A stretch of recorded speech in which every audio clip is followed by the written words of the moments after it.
Asalaamu calaykum waraxmatullaahi wabarakaatu. Message-kan wuxuu ku socdaa dhammaan muslimiinta magaalada Minneapolis, gaar ahaan sida Riverside. Walaalayaal saa u maqasheen group of people oo ah anti-Muslim oo racist ah ayaa waxay social media soo dhigeen bil ka hor inay imaanayaan magaalada Minneapolis, especially City Hall-ka oo meesha sharciga aan ku dejino iyo sida Riverside. saa u ogtahiinba jimcadii dhawata waan ka hadlay groupkan waxa kaliya ay rabaan waxaa waaye in ay diinteena xushmad darro ay ku suubiyaan, in ay mataqaanaa community-ga ka xanaajiyaan. marka goolkooduna waxaa waaye in laga hadlo. marka waxaan rabaa saan horeyna u sheegay community-geena saas way ka caqli badan tahay. ninkan hadduu yimaado oo sida Riverside yimaado oo uu suubiyo waxyaalo foolxumo ah ama kitaabka uu ku suubiyo ama diinta uu ka sheego, waxaan rabaa dhammaantiin in aad reactionkiinu uu noqdo reaction stable ah. waxaan rabaa in aanan siinin wuxuu raadinayo oo ah inaan reaction xun bixino ama aan dagaalano ama aan buuqno. marka arrintan bilya bar baan la soconay, miitina badan ayaan ka yeelanay, dowladda ayaan la hadalnay, community leaderska ayaan la hadalnay, mashaadiyaasha ayaan ka hadalnay. hadduu ninkan yimaado berrito waxaan rabaa walaalayaalow in aad engagement ina suubinin. waxaan idin xasuusinayaa dalkan aad joogno waxaa jirta la dhaho freedom of speech, ama qofka suu rabo inuu u hadli karo hadal markay noqoto. xaquuqdaas waa xaquuqda koowaad oo u horeysa.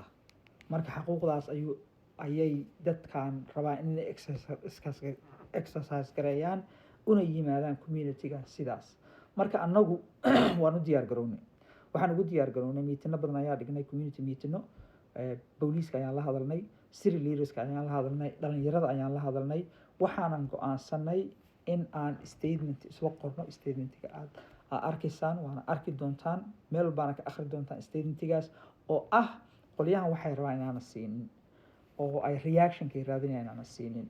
community-ga waxaa rabaa safe inay noqoto, muhiimadda ugu weyn dadku inay iskuulkooda aadaan, dugsigooda aadaan, businesskooda ay furan yihiin oo aan waxba la baqinin. waxba yaan la baqinin.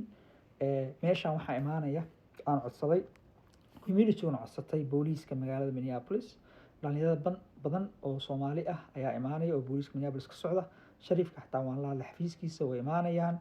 haddii aan u baahana streetka xataa inaan xirno waa xirana streetka.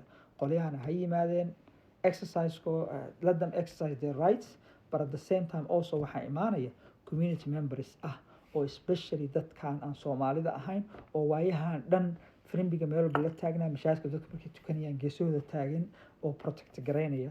gruubyadaas oo 100 iyo xoogaa gaaraya iyo dad religious ah iyo volunteer ayaa imaanaya. gruubkaasna waxay ballan qaadeen inay si nabadgelyo ah dadka iyo community-ga iyo dadkan xumaantada ku suubinaya diinteena ay dhex galaan, uusan meesha dhibaato ka dhicin. booliiskuna waa noo joogaa. marka walaalayaal waxaad imaanaya media aada u badan, si careful ah ha loola dhiirgareeyo.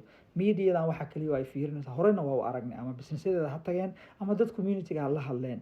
waxay kaa raadinayaan clickbait, waxyaalo ay kugu accuse gareeyaan in America necib tahay, inaad mataqaanaa dadka kale aadan nibcayn. ma aha anagu, laakiin anagu diinteena waxay noo sheegtay in aan qof walba kusoo dhaweyno gacmo furan, in mataqaanaa diinteenu ay asxaan tahay, ay peace tahay. marka aan tusno our best character, aan tusno berrito. haddii aad ka timid outside sida Riverside ama aad sida aad deganayn ama xaafadan aad deganayn, waxaan kugu baraarujinaynaa inaad imaan xaafadda. waxaan rabnaa si nabadgelyo inay arrintu dhan kusoo afjarto.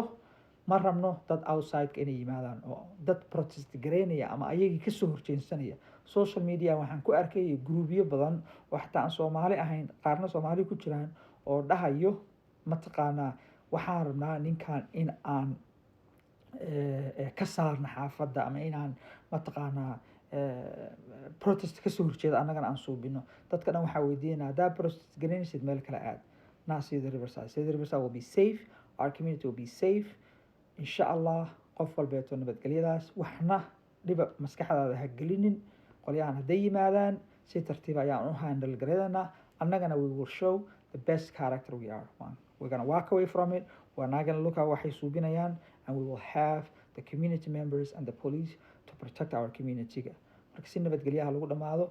waxyaalaha wararka meesha kasoo baxayaan ogow waa mahadsantiin wararku saxa noqdaan marka wax dhiba beri ma dhacayaan insha allah annaguna we are here for you aad baan u mahadsantiin asalaamu calaykum waraxmatullahi wabarakatu